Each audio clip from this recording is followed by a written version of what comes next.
Okay, this is a demonstration of doing a what I would call a three-string pitch raise, because this is an 1898. Actually, it's an 1899 Heinzmann, and it's pretty flat. So I'm going to want to go gentle on this piano. So we're going to. So let's pick that up as A4. So basically I'm going to look at where that peak is showing up relative to the red line. That is about halfway to the edge of the screen, a little beyond.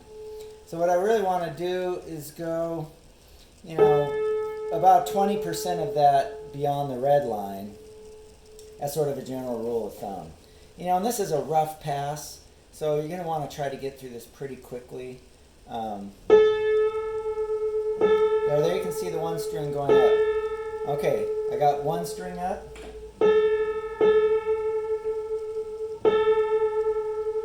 Two strings up. Three strings up. Next note.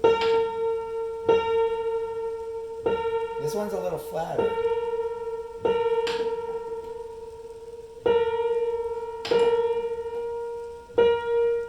That's about where I'd like to leave it. Now, sometimes, see, that's getting so flat, it's getting close to the edge of the screen. So in that case, I'm going to go to spectrum zoom, and I'm going to zoom out to a little wider view. There we go. Now, sometimes it's picking that up as the note below because it's so flat. But once I get it up,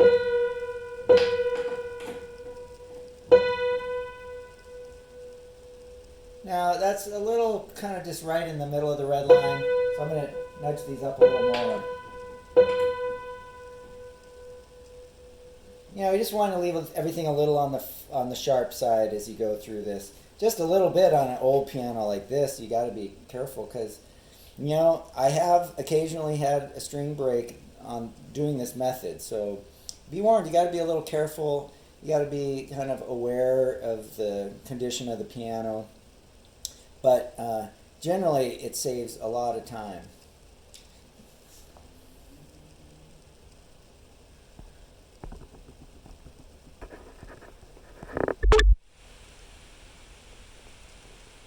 Okay, now let's demonstrate zooming out even a little more. Because if it's like more than a half step flat, I like to go hit the spectrum zoom, and I'm going to go to super wide. So now you have a green line on the left that's a half step below the red line in the middle, and a green line on the right that's half step above. And I'm going to put it into manual note switching, which on TuneLab you just swipe across the note name to the left and it switches it to manual. So it's not going to auto note switch. So right now it's listening to C5, but I'm going to move it up one note.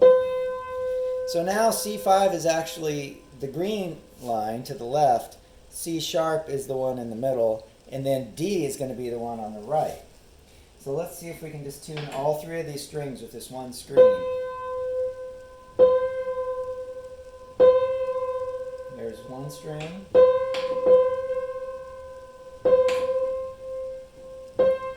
Next note.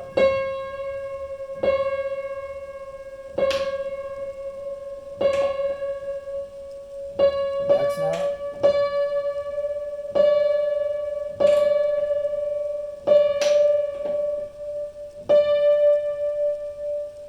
So there you can tune three notes, and then I'll hit the screen 1, 2, 3 times, and then I'm ready for D sharp, E, and F.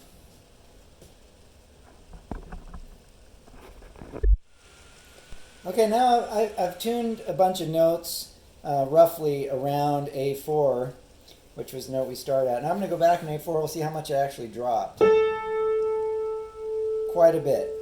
So now I'm back to the zoomed in. So this is if you look in the corner, it says plus or minus 50. So that means There's 50 cents to the left of the red line, 50 cents to the right of the red line. And the green lines are 10 cents either way. So, so this note now is about 10 cents, maybe a little more flat, somewhere right around there. So I thought this would be kind of a good chance to show if this was where the general piano is at, and I'm doing a single string pitch raise, I'd raise one string up to the green line and then somewhat beyond it. Right about there. That's a little far, actually. On an old piano like this, it makes me a little nervous, but still, that's really not that sharp. Piano should take it. Same with this one.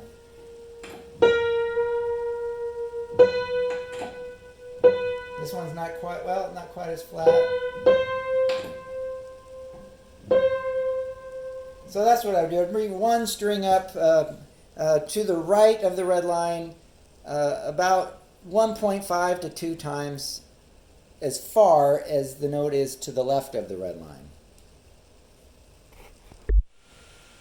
Okay, now I want to show how you could use TuneLab in manual override, I call it, to tune a particular size of 4/2 octave in the temperament range of the piano.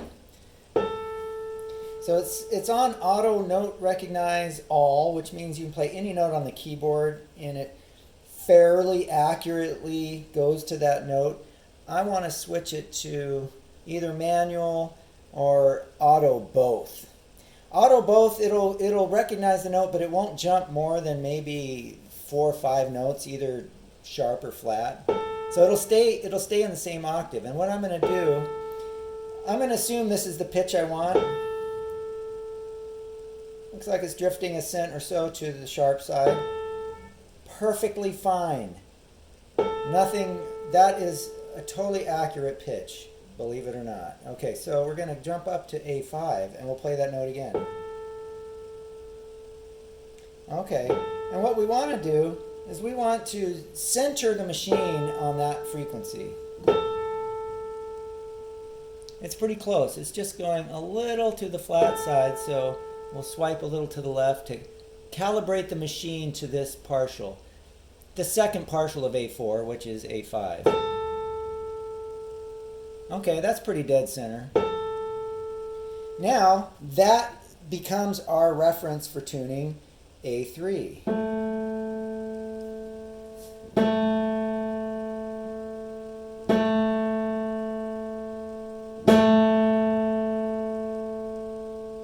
Okay, that's pretty much, it's drifting a hair to the left, which actually I'd probably be fine with that. So there we've tuned a very close to pure 4/2 octave.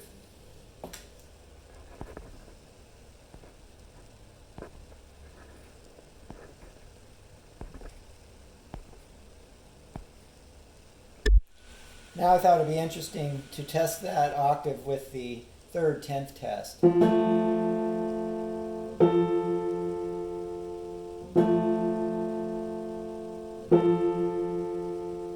know, I feel like listening to that, it does sound slightly wide.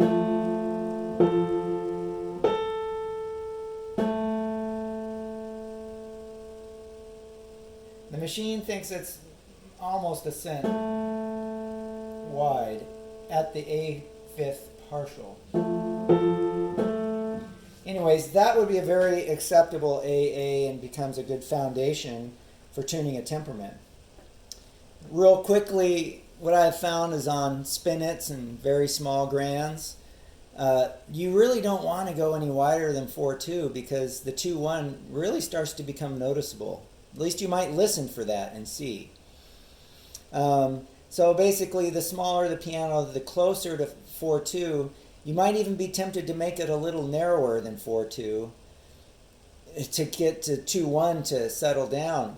But then you end up creating more problems with the fifths will all be a little more narrow than you want, because in high inharmonicity pianos, those fifths are going to sound a little narrow even when they're not, because of, well, for various reasons we won't talk about now. But so you want to try to keep the octave as wide as you can stand. And so the machine can sort of help you be disciplined and not narrowing it or widening it too much.